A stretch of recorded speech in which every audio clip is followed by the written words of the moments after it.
Hey everybody, you're looking at it, the first of what will be many iPhone X clones this year. This is the Vivo V9. So let's start with the unboxing first. So you look at the back of the device, check out specs. You have a 24 megapixel camera, 4 gigs of RAM, 64 gigs of internal storage. So let's pop open that box. So right here you have probably papers and a case, I'm guessing. Yep, you have a soft plastic case. Not much in there. That's a label. So let's take out the phone. Okay, let's put it to the side. And you see right there you have a US China plug, also Japan uses that same leg. And then you have a USB. Oh wait, that's a US micro USB, not USB-C. That's a little bit disappointing that this phone does not use USB-C. And you have some stock head earphones. So now let's get to my favorite part, peel. Oh, there's nothing to peel, so I just slid out the phone and then that's it. Feels really good in the hand, very, very light. I believe it weighs 180 grams, which is really light. No, 150 grams. I just checked the fact sheet, sorry. So it's power on the device. So slap on the case. It actually fits very nicely and the case gives the phone quite a lot of grip. Although the back of the phone is grippy too, because it's kind of, I don't know if this is glass or plastic, but it's a little bit grippy. I like the texture too on the back with the Vivo logo. It's a nice feeling phone, just a really bad fingerprint magnet though. So now that the display's fired up, so you see the bezels at the top and the sides are really slim, probably slimmer than the iPhone X. And the bottom bezel, there's a little bit of bezel, but it's not that bad at all. This is a very immersive looking phone. Anyway, I'm gonna play around with the phone for a bit and I'll be back. Hey everybody, I'm back. I played with the Vivo V9 all day yesterday and all night. So my very first impression is this screen is awesome. I really like having a screen this big and a body this small. So to give you an example, this phone, it's about the same size as the Huawei Mate 10 Pro, except the display is a little bit bigger at 6.3 inch compared to the Huawei Mate 10 Pro's 6 inch. This phone is also a little bit shorter than the Samsung Galaxy S9 and about the same width across, but again it has a slightly bigger screen. This just seems like a really good screen size for me, 6.3 inch, but the phone feels good. I can grip it very easily one-handed, and look, my thumb even can reach all the way across, so one-hand typing hasn't been an issue. So there are rumors that Apple's actually, the next iPhone they're making, there's gonna be a big version with a screen around this size.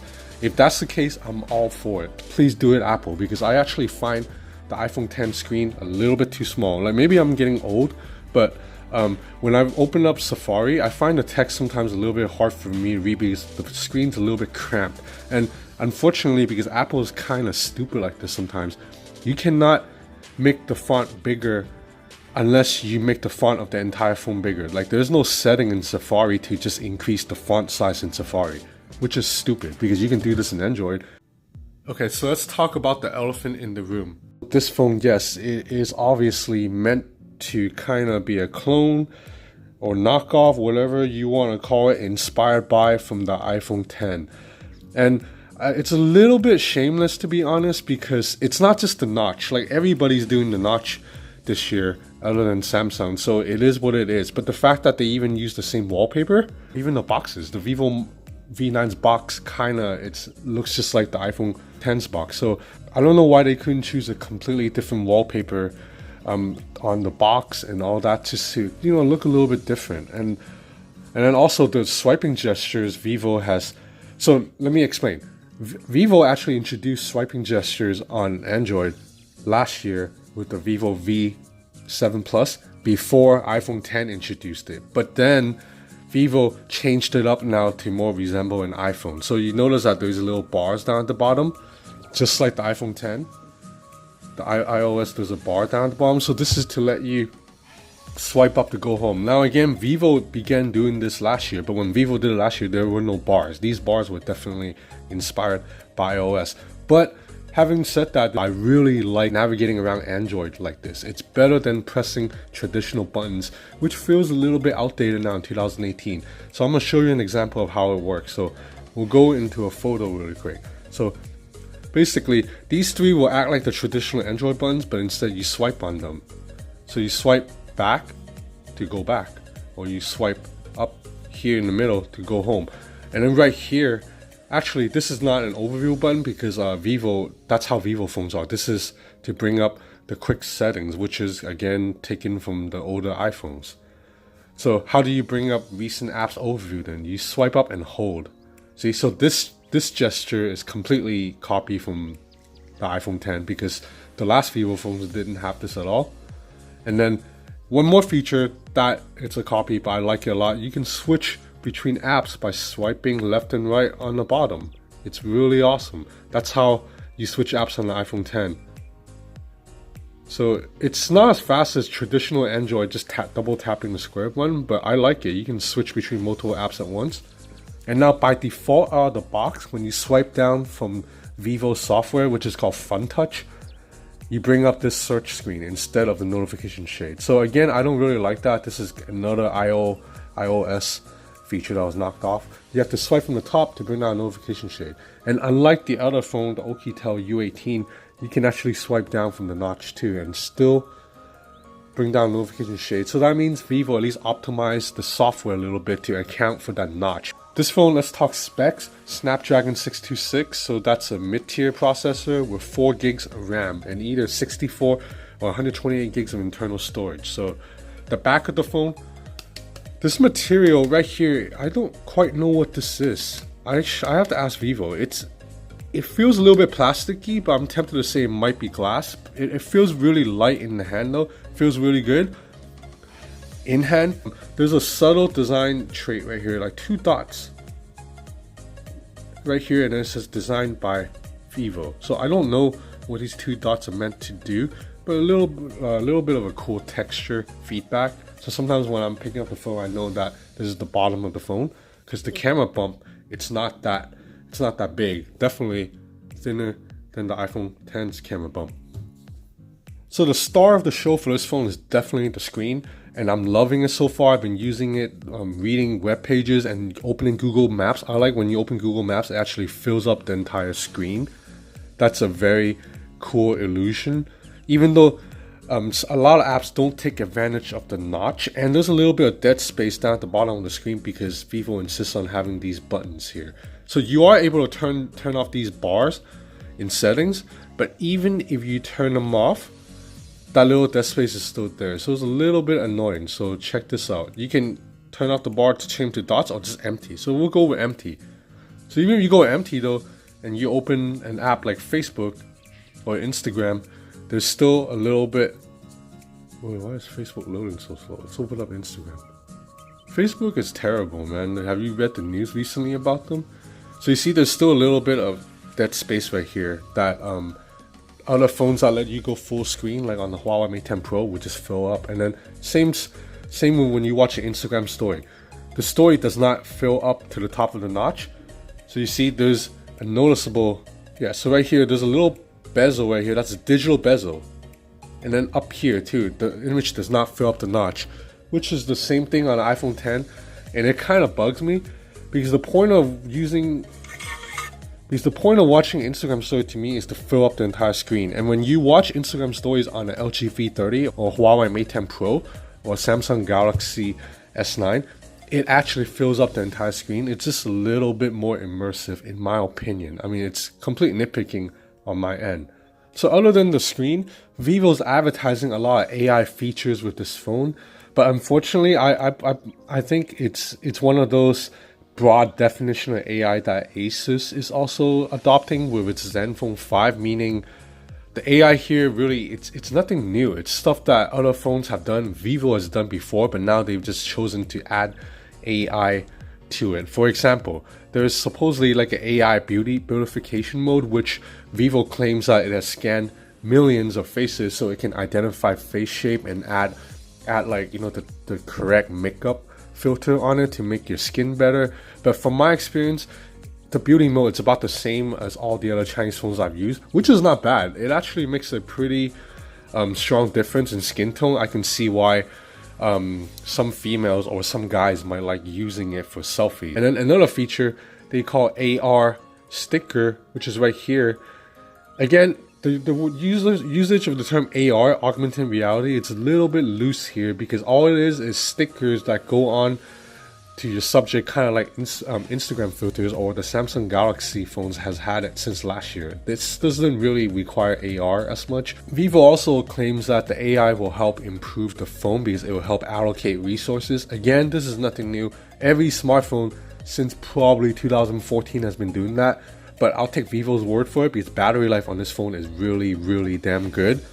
The battery inside is only 3260 milliamp, which isn't huge, but I used this phone all day yesterday and I still came back home at like midnight with like 45% battery life. So battery life on this phone, it's excellent. So much like previous Vivo phones, the selfie camera megapixel count on this is insane. You have a 24 megapixel front firing camera, so which means, oh see, so you have AR emoji running right now.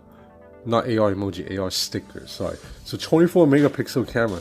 That's a little bit much for me because I'm not a good looking dude. Maybe if I was a model, I would like having my face blown up that much.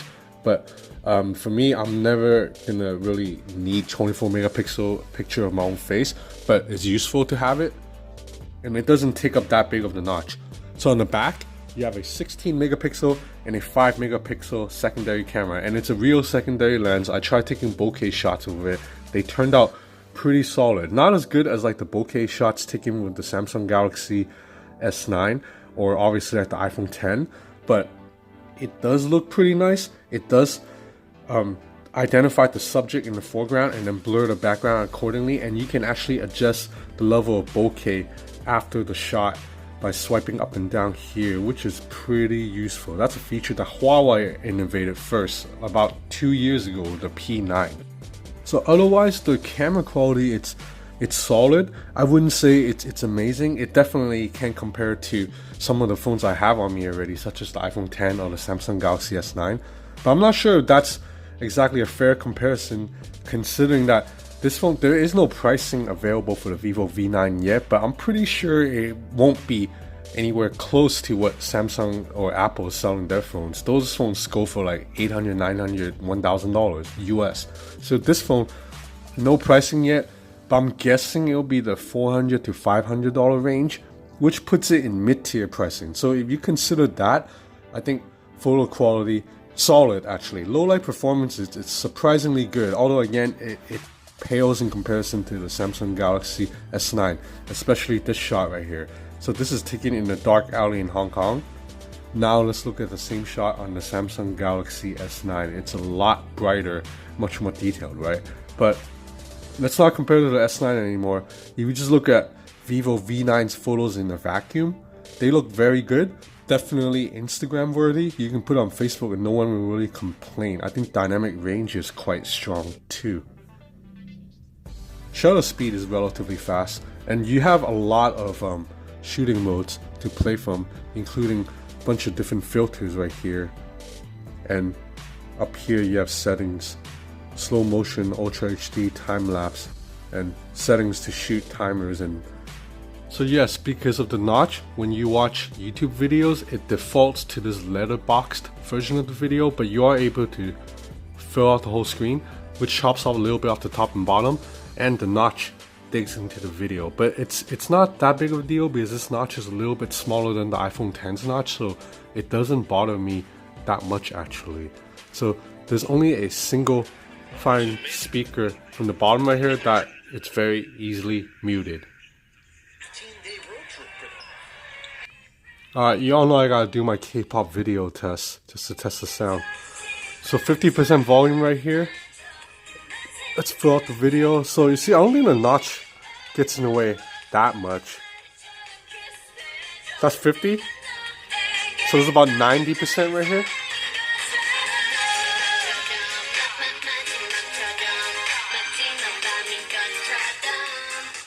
So speaker gets quite loud and not bad for a single fine speaker. You can mute it very easily, but there's actually a little bit of bass. It's not as flat as some of the phones I've tested with single speaker.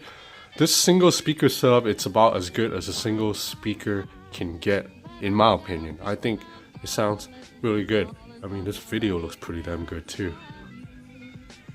So Vivo software, as mentioned, it's kind of like an iOS ripoff. but I don't mind it. I think it looks okay. I don't dislike it, although there is quite a lot of bloat. So you see, you have like Vivo.com, Lazada. These are apps that just comes with this phone, like Vivo App Store, all of that you can't get rid of. So they're just there.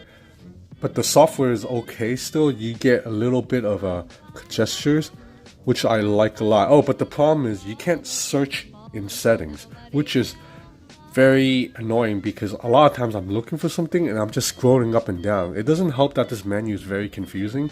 I'm just used to every other phone you can search for what you need. Right now I'm looking for gestures. I can just type gestures in all the other phones, but here I have to manually search for it, and we'll see how long it takes me actually, just to show you how annoying this could be.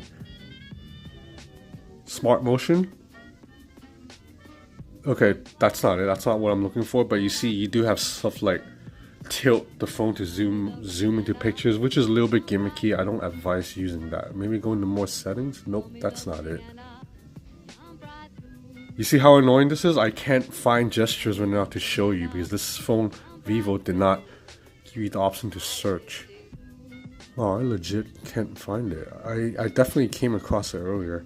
Maybe one-handed? Nope, that's not it. Okay, so I found it. I made a mistake. It actually was in smart motion, but you see how buried deep in there that is? And it took me 5 minutes to find this because there's no search setting. There's no search option in settings. You see how dumb that is, Vivo? I could have found this in 2 seconds if you let me search, because that's exactly what I was looking for. So you can draw alphabets to launch stuff. So that's pretty cool. So we'll try draw F to launch Facebook. Yep, and it goes launch Facebook. So you saw earlier that I actually tried to scan my face. That's because this phone does indeed have face unlock. And good news, it is very fast, almost as fast as the OnePlus 5T. It makes sense because Vivo, Oppo, and OnePlus are all owned by the same company. So this is the same tech as the OnePlus 5T's face unlock. So I'm gonna do it right now. See, so it's a little bit slower than the OnePlus 5T. It's not immediate, but it's definitely under half a second. Fingerprint reader on the back is fast too. You can use both at the same time. So if you're interested in benchmarks, for some reason I was unable to run Geekbench 4 on this phone. I think maybe because it's too new. Geekbench servers couldn't pick up the device. But I ran PCMark and it scored a 4,934 in Work 2.0 performance. So that's very admirable, completely serviceable for a phone that would likely be in the $400-$500 range, I'm assuming. I'm not sure exactly how much this phone is, which makes it very tough to kind of judge whether this phone should be purchased or not, because we know that the OnePlus 6 will probably look just like this, except it will have better software, because OnePlus has the best software in all of Android, in my opinion. So that phone's probably coming in May, so that's not that far from now, and that phone will probably go for like 500-ish. So this phone has to be a little bit cheaper for it to be worthwhile, because the OnePlus 6 is gonna have Snapdragon 845 too. So if you factor that, 845 versus 626 and better software on the OnePlus 6, this phone will need to be a little bit cheaper than that to be worth it. Unless you really want the phone right now and you don't want to wait till May, then this is a good option for someone who likes that all-screen look and just an awesome screen-to-body ratio without sacrificing for a larger form factor. This phone is easier to hold than the Samsung Galaxy Note 8, and it has the same screen, and it's a lot easier to hold. I cannot reach the other end of the screen like this with the Samsung Galaxy Note 8. So I am a little bit disappointed that Vivo didn't implement that under the screen fingerprint reader that, you know, the company has already pioneered. But I understand that that tech may be reserved for flagships. You know, maybe it's a bit expensive to implement into a phone that is not meant to be a really expensive premium device. But I'm really liking this phone. I'm going to be taking this with me to New York to mess around. I'm going to New York, by the way, to check out Huawei and Xiaomi's new phones. So stay tuned to my channel. I will have more on those two phones in about 4 or 5 days. Thanks for watching.